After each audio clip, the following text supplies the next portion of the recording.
There's a moment in every great concert where the music stops mattering, not because it got worse, but because something more powerful than music just walked into the room. Something raw, something unscripted, something that reminds you that the person standing on that stage is not just a performer. They're a human being who genuinely, deeply, desperately wants you to feel seen. That moment happened at Estadio JiminPTS in Mexico City on May 7, 2026. And the person who made it happen was Jimin. But here's the thing, and this is what separates this moment from every other. Artist says something sweet to fans. Clip you've ever seen scroll past your feed. Jimin didn't just say something nice. He pulled out his phone, in the middle of a stadium concert, in front of 50,000 people, and he read from it, carefully, deliberately, word by word, in a language that is not his own. And the crowd, 50,000 people who had been screaming, singing, jumping, went completely still. Let's talk about why that matters. Let's talk about what he actually said, what it means, and why the single moment has been replaying across social media, not just because it was sweet, but because it was Jimin being exactly who he has always been. Someone who refuses to let a single fan feel like they're just part of a crowd. Before we get into it, if you're new here, welcome. And if you've been here a while, you already know, when Jimin does something, we break it down, because Jimin doesn't do things by accident. Hit subscribe, notifications on, and let's get into it.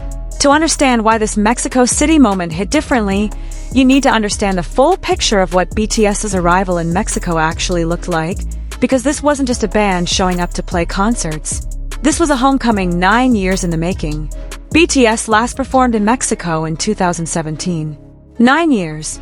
Think about how much has happened in 9 years. Members went through military service. Solo careers launched. World records were broken individually and collectively.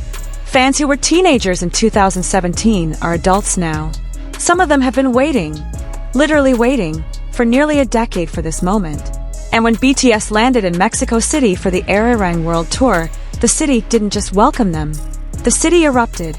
The numbers alone are staggering. Over 2.1 million people tried to buy tickets for 3 nights at Estadio JiminPTS. 136,000 tickets sold out in under an hour. The demand was so historically overwhelming that Mexican President Claudia Sheinbaum personally wrote to South Korean President Lee Jae-myung to request additional shows. A head of state, writing a diplomatic letter about a K-pop concert.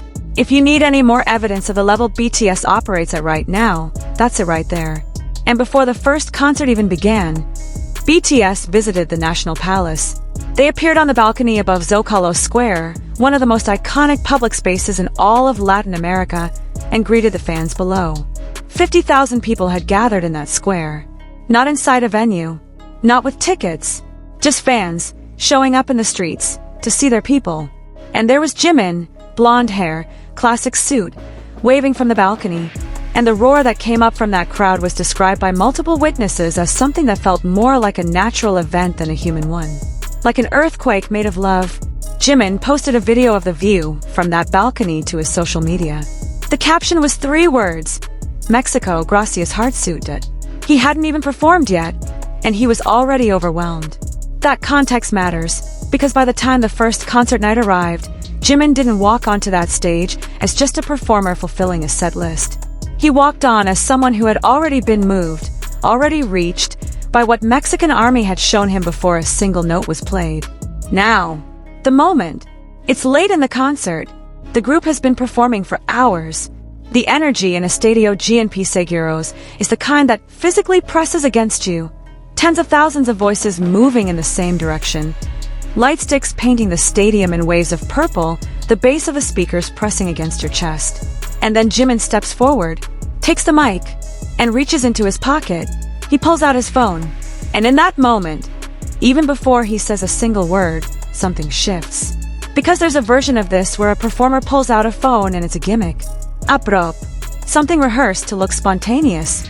But if you've ever watched Jimin closely, you know the difference between performance and presence. And what came next was presence. He looked at the screen. He looked up at the crowd. And then, carefully, in Spanish, a language he does not speak fluently, he began to read. "You listen to our songs a lot, right?" The crowd answered. Of course they answered. 50,000 voices saying yes in Spanish and Korean, and the universal language of people who have memorized every word of every song a band has ever released. Thank you from the bottom of my heart. Not, thank you for coming. Not the standard, expected, professionally warm acknowledgement that you'd hear at any concert. From the bottom of my heart, a specific phrase, a chosen phrase, a phrase that, when translated from Korean into Spanish and then spoken aloud into a stadium microphone, somehow loses none of its weight. I didn't know you'd be this amazing here. This is the line that breaks people, because it's not a compliment designed to flatter. It's a confession. It's Jimin telling 50,000 fans that they exceeded what he imagined, that he came here with expectations, and those expectations were not big enough. That Mexico City army did something he didn't anticipate. He was surprised by them. He was moved by them before he even got to the speech, and now he's telling them that directly. There's a vulnerability in that admission that is almost difficult to sit with. Because most artists, most people, don't tell audiences that they weren't prepared for how good it would feel. Most people protect themselves from that level of openness. Jimin doesn't. He never has. You really know how to have fun. You're the best. And then, I love you more than anyone. The crowd's reaction has been described across dozens of fan accounts, concert recap articles, and social media posts as one of the loudest and most emotionally overwhelming responses of the entire Arirang World Tour so far. Not the loudest in terms of pure decibels during a performance, but the loudest in terms of what it meant. The kind of loud that comes from a stadium full of people who suddenly feel, all at once, like they're being seen by the person they love most. Now, here's where we need to slow down and talk about something that most recaps miss. The phone. Why does the phone matter? Why is that the detail that has captured so much attention, that has been discussed in comment sections and fan forums and reaction videos for days? Because it would have been easy, so easy, for Jimin to just say those words. He could have memorized 5 sentences. He speaks Japanese and Korean fluently, and he clearly practiced the Spanish pronunciation enough to deliver it clearly. He didn't need the phone as a script aid for memorization. He had the phone because he wanted to get it right. Every single word, every specific phrasing. He didn't want to approximate what he meant to say. He wanted to say exactly what he had written. That's not a small thing. That's Jimin treating a concert speech the way a songwriter treats a lyric, as something worth getting exactly right, worth preparing for, worth caring about at the level of individual word choice. And this, by the way, is not a new behavior. This is a pattern. At the Tokyo Dome concerts in April 2026, just weeks before Mexico City, Jimin read a handwritten letter in Japanese to his fans. That moment also went viral. That moment also reduced a stadium full of people to an emotional place they weren't expecting. Because Jimin did the work. He wrote something down. He prepared something. He showed up not just with his voice and his body and his choreography, which are already extraordinary, but with a piece of himself that he had taken the time to craft specifically for the people in that room. Tokyo, Mexico City, different languages, different cities, same Jimin. This is who he is. This is the thing that is genuinely difficult to articulate without sounding like you're describing someone fictional. Jimin treats his fans, not as a mass, not as a market, not as an audience, but as individuals who deserve a specific kind of care. And that care shows up in the choices. The letter, the phone, the Spanish he prepared, the phrase from the bottom of my heart, when he could have just said thank you. And here's the layer underneath the layer. Jimin is one of the biggest solo K-pop acts in the world right now. According to Forbes, as of May 7th, 2026, he has recorded over 97 million streams on Mexico's Spotify chart alone, more than any other solo K-pop artist. He ranks second only to BTS as a group among all K-pop acts in Mexico. He did not need to do anything extra in that concert to be celebrated. He did not need the speech. He did not need the phone. The crowd was already his. He did it anyway, because that's not the point.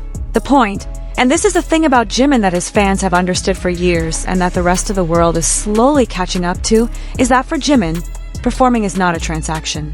It's not, I give you a show, you give me streams and ticket sales. It's something closer to, I want you to leave the stadium knowing that I know you were here. I want you to feel that I prepared something for you specifically. I want you to know that I thought about you before I ever walked out onto the stage.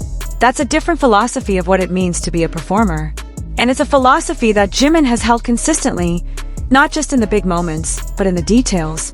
After the concert, the clips spread fast. Within hours, video after video of the phone moment was circulating across X, TikTok, Instagram, and YouTube. Fan accounts in Mexico, in the US, in Indonesia, in Brazil, everywhere, were posting the same clip with the same reaction. Something between disbelief and overwhelming emotion. Comment sections filled with fans describing the moment the way people describe experiences that change something small but permanent inside them. I can't explain why this made me cry. He prepared this. He actually prepared this. The phone. Why does the phone get me so bad? Because the phone is evidence. It's physical evidence that before he stood in front of you, he sat down somewhere and he wrote. He thought about what he wanted to say to you specifically. He chose his words. He didn't want to get them wrong. And then he stood in front of 50,000 people and read them off a screen because getting it right mattered more to him than looking effortlessly cool. That's not a performance of caring. That is caring. And this is what makes Jimin's place in the Arirang era so fascinating to watch in real time. Because BTS came back from military service and the world was already waiting.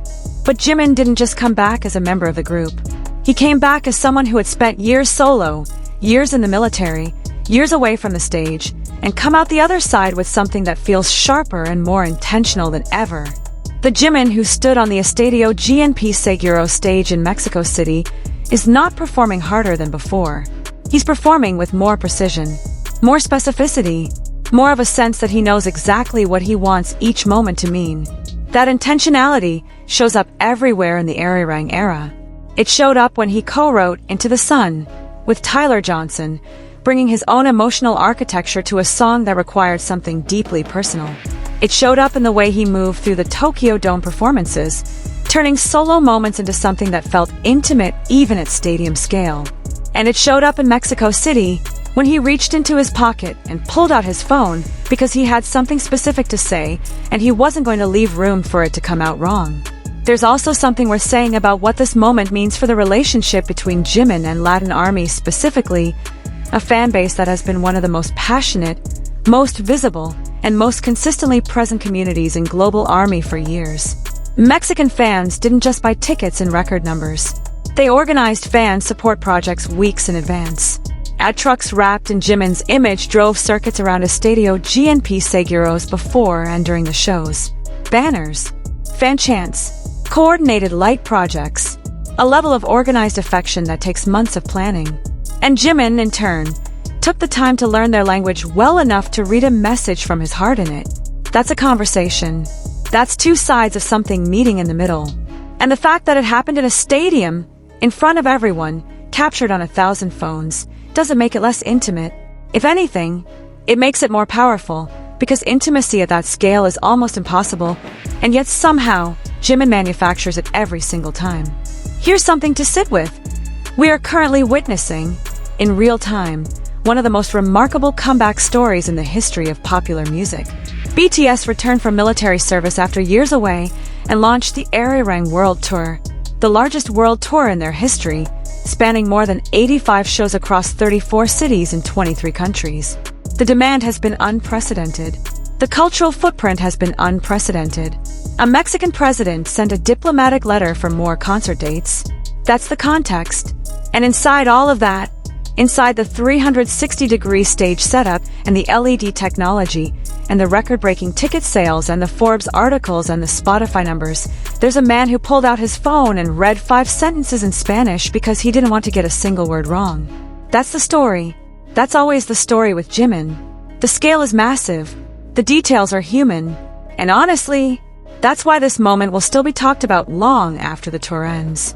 Not because of what Jimin has. Not because of the streaming numbers or the sold-out shows or the brand deals or the critical acclaim, but because of what he does with it. Because of the choices he makes when he has the full attention of 50,000 people and the entire internet watching and he could do anything, and what he chooses is to read something he wrote. In their language, from the bottom of his heart, there's a word that comes up in every Jimin conversation eventually. In Korean, it's jinsim, jinsim. Sincerity. Genuine feeling, The state of meaning something so fully that no performance is required.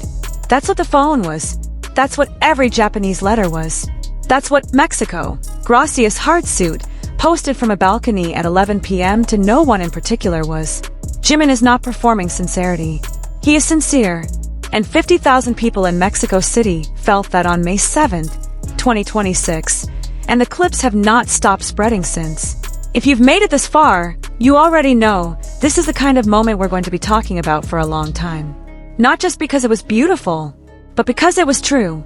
And in a world full of content and noise and manufactured emotion, something true stands out like a light. Which brings me to you. If this video found you, whether you've been ARMY for 10 years or you stumbled here from somewhere else entirely, something about Jimin's story connected with you. And I think that's worth paying attention to. There are 2 more nights of BTS's Mexico City run on May 9th and 10th. We will be covering every major moment as they happen. If you want to stay in the loop, subscribe right now, hit the bell, and you won't miss a single thing. Drop a comment below. What was your reaction when you saw the phone clip for the first time? I want to read every single one. And if you want to go deeper, if you want to understand not just what Jimin does, but why it works, why it hits differently every single time, why a 5-sentence speech from a phone screen can move a stadium, I've got videos on exactly that. Playlist is linked. Take your time with it. Because here's the truth. Jimin has been doing this for years. The Mexico City moment is new. The Jimin behind it is not. And the more you look back, the more you realize he's been writing things down and reading them to us all along. We just needed 50,000 people in a stadium to finally make us stop and notice. See you in the next one. Thank you for being here. I love making this for you.